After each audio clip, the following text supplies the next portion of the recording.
right, so pre-fishing for Lake Norman right now, but I wanted to talk a little bit about how I do that and how I started with that with Lake Seminole. Whenever I found out the event schedule and everything, I pulled all the different maps of the different places and using a combination of Google Maps and Navionics. There were some paper maps involved too, actually, as well as Active Captain app on my phone for my Garmin unit, and some guide reports and trip reports from previous seasons and times of the year that were going to be around when we were fishing it. Got down to Seminole about a week ahead of time, and the entire time that I was down there, from basically Monday through Friday, I was covering a lot of the water that I'd marked, spots that I'd marked on the maps. Going to and from these places really quickly, actually, with the motor helped, because you're allowed to use the motor in pre-fishing for the Hobie events. So going to these spots, being able to eliminate water, even though I wasn't having a lot of great success in the pre-fishing, not a lot of people were, so it kind of made me feel better.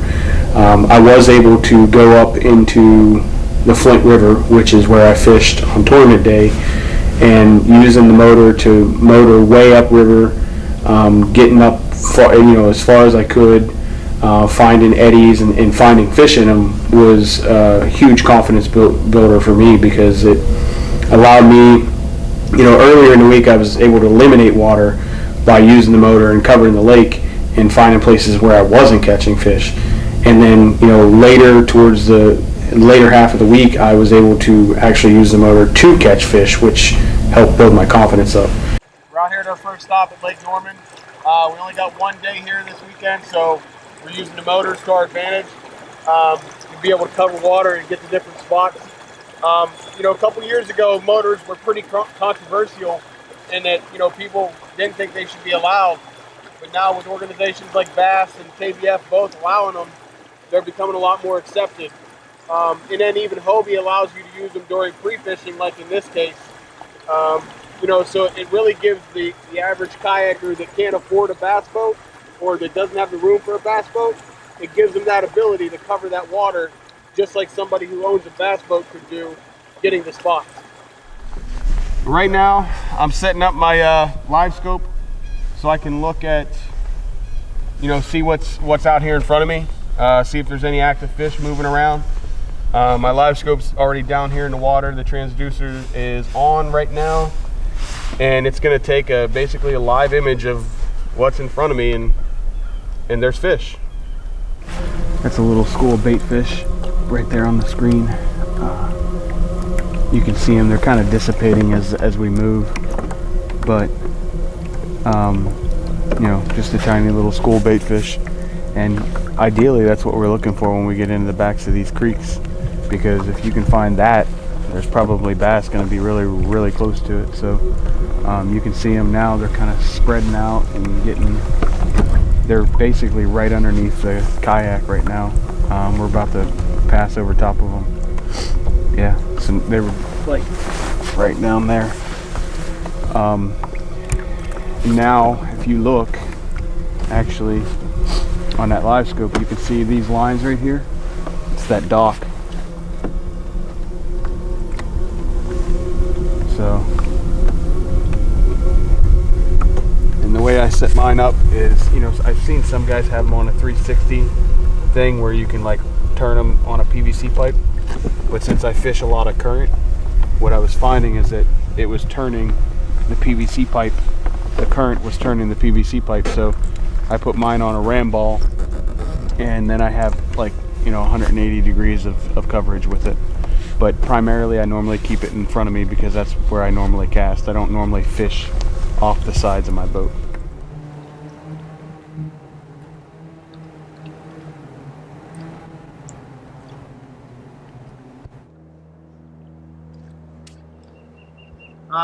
Got another little spot right here.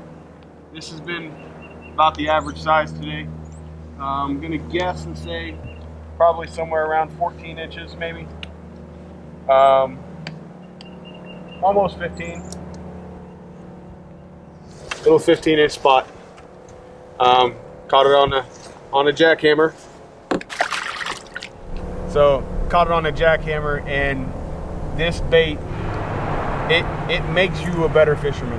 The hook on this thing, I would have never caught that fish. I would have never landed that fish without this bait. This hook is so sharp.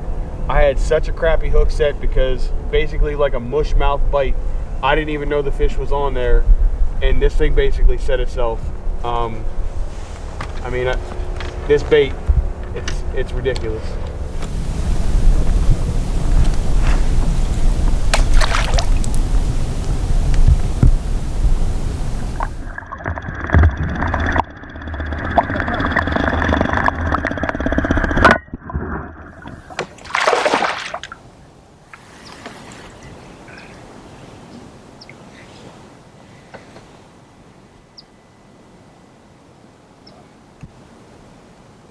So got another one here, kind of small, but you know, we're back in the back of a creek, and the reason why we got back here is because this water temperature warms up a little bit quicker. And Main Lake, we were getting mid to low 40s in some spots, and as we got into the cove, it warmed up to the high 40s, and now it's, you know, getting into the low 50s. So you know, water is stained being up in the creeks and stuff, but the water temperature back here warms up quicker, so fish are going to start congregating in here versus being on the main lake. All right, got another one. This one's a good one. Heavy, not a good kayak fish, but still kind of fat. On the board here. She measures up at 15 and a half.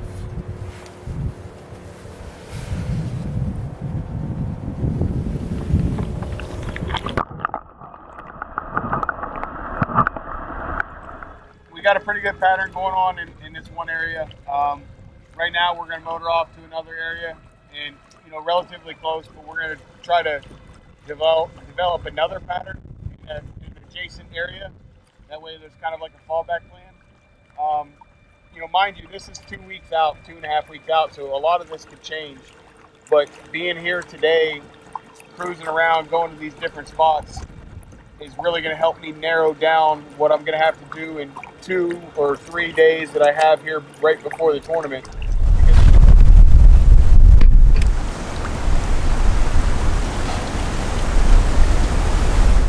All right, so got Trey Leach over here from Innovative Sportsman, and you know, it's not a secret that I basically take my boat to him every time I need something done, because I normally can't figure it out on my own, and he's got the brains and the know-how to do it. So this is a grass blaster, similar to what goes on the Torpedo motors.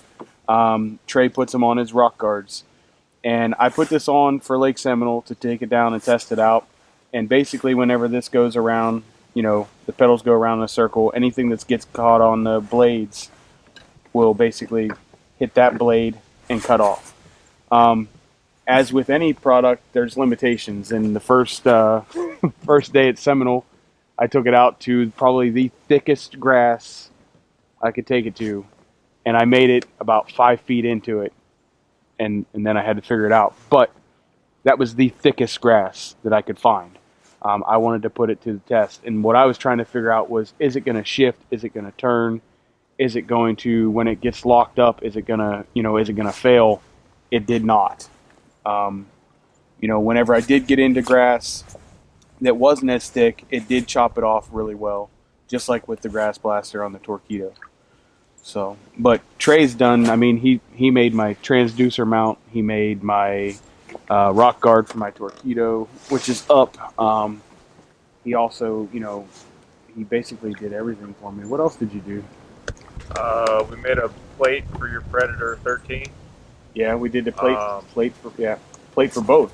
Yeah. This and the Predator. Yes, the adapter plates for the 4-bolt pattern. I think that's it for now. For now. I'm sure there's more ideas for the future. There's always more ideas. It's always good to have somebody with a boat that we can make parts for, because it makes it a lot easier on us, and be able to get those parts tested before we get them out to the consumer. We want to make sure they're going to withstand the test of time. And if there's anybody that can break anything, it's either Jeff or Jake. So We do they kind a of good break job stuff. testing. We are breakers. That's what we do. We like to break stuff. Yeah. I mean, it's hard to break your stuff though, man. And I'm not just saying that because you're my friend or anything. Like, I've literally tried to break your stuff. I've tried. I tried even on the new 1103 on that rock guard when we were up on the river. I mean, I I smacked the life out of a rock and nothing. I mean, it's solid. So.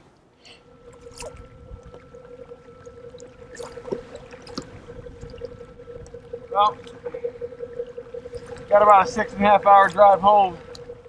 We all caught a bunch of fish. I think it's about time to head on out.